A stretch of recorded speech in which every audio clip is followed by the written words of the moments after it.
What would be the consequences of angering a Navy SEAL's most elite warrior? Reese woke up from a coma and found all his teammates dead. Only he survived. When he returned home, he discovered that his wife and daughter had been brutally murdered. As the leader of a US Navy SEAL team, he lost everything in a single night. Now, the only thing keeping him alive is revenge for his family and fallen brothers. Fueled by rage, Reese decided to take down everyone behind it one by one. Anyone on his hit list would never see another sunrise.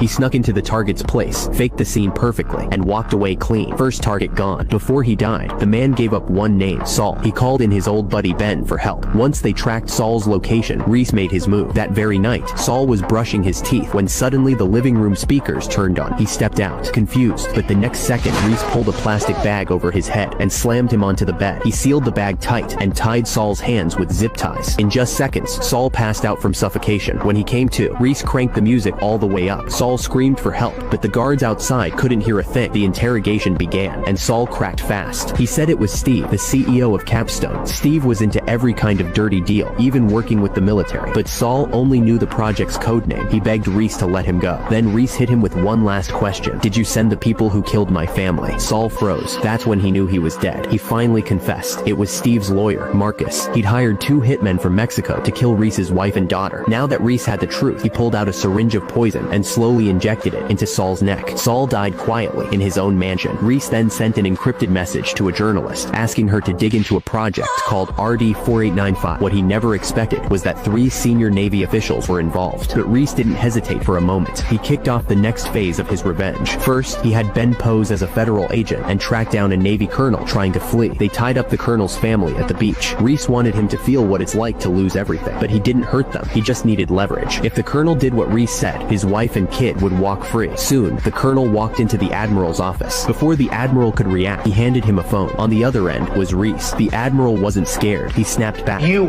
aren't shit. You are a wisp of smoke blowing down the jet stream. Is that right? But then the colonel unzipped his jacket, blank-faced. Underneath, a vest packed with explosives. The admiral realized what was coming, but it was too late. Reese hung up. The bomb went off seconds later. Reese went after his old SEAL instructor. He didn't say a word, just tackled him. But Black wasn't some rookie. He trained Reese himself. He slammed Reese to the ground, but this wasn't the same Reese he once knew. Reese locked his legs around Black's neck, twisted his arm till it snapped, and jammed a sedative into his thigh. When Black woke up, he was floating in the ocean, tied to a log, the same drill he used to put his trainees through. But now, he'd sold out for money and helped destroy the very SEAL team he'd trained. The same method he taught ended up drowning him too. But Reese's revenge was far from over.